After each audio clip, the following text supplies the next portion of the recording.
Dave, basketball obviously the front and center on the list of things on the agenda today, and I know a lot of people looking at the decision to move the girls basketball tournament back 2 weeks. Can you kind of just explain the origins for that proposal and why we're taking a different approach now and moving it back? You know, it's interesting, Rob, that for one time within our membership, internal conversations and observations have kind of coincided at about the same time and place with the same outcome as in this case many of our members' coaches, and that you know, since we have had moved the tournament, the girls' tournament, back to its later time slot, you're always evaluating every decision that is made, and anecdotally, I think as a staff we would muse, you know, gee, it seems late, it seems anticlimactic. Boy, we're noticing that this move now subsequently has those rippling out effects across other programs that we're offering, the lateness of baseball and softball and so on. And it seems to us, it appears to us that the further we remove our tournaments from, for example, the girls' basketball tournament, from where the climax and peak of basketball interest, after the boys' tournament, folks have said to us it feels anticlimactic. You know, I'm talking about anecdotal and impressions and feelings here, and so certainly we recognize that many are you know, have a right to hold their own, but we also see it again, we think, in the spring when our baseball and softball tournaments are so late, and students and families are no longer connected to school and the school year and school seasons. We're off on our, you know, pursuit of our summer job, our summer vacations, and those sorts of things.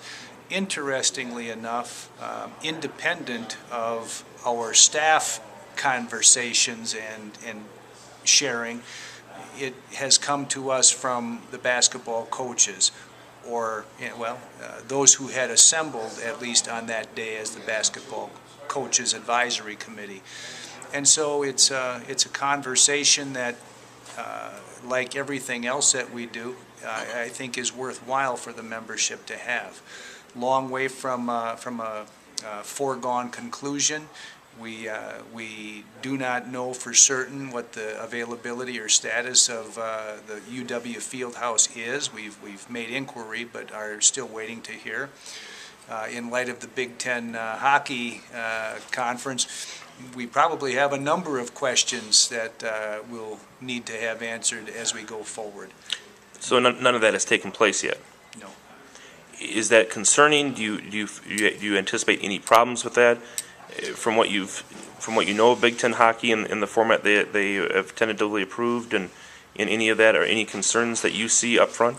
Well, anytime that we have the potential of uncertainty around the tournaments, and in particular those tournaments which help to float so many of our other WIAA events and offerings, absolutely there are concerns.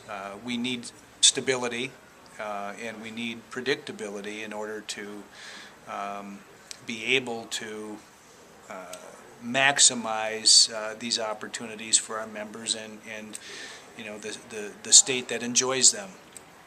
Any reservations that this might change things, you know, or I mean, the UW has been a pretty willing partner in all this, haven't they? Very much so. You know, when you say, you know, do you have any concerns? Of course you do. What I didn't go on to state was, you know, the UW has been a terrific partner working with us, and have always done their best to look out, not certainly for their own interests, that's understandable, but also the interests of, you know, the high school community and the WIAA. And we've had nothing but great communication with them. I suspect that in light of how recent these developments are, that it's entirely reasonable that they are sorting out and sorting through, trying to make decisions and make sense of the decision, for their own sake. And then certainly when they have some of those insights, it's been a great relationship, and I'm not concerned for there being, secrets kept or anything else. Information is made known and available when information is known. And so, concerned, but, and certainly we'll need to look out for the stability and continuity of our members' events, and we hope that it can work in some way, shape, or form to continue to be with UW and the Madison community. Go ahead.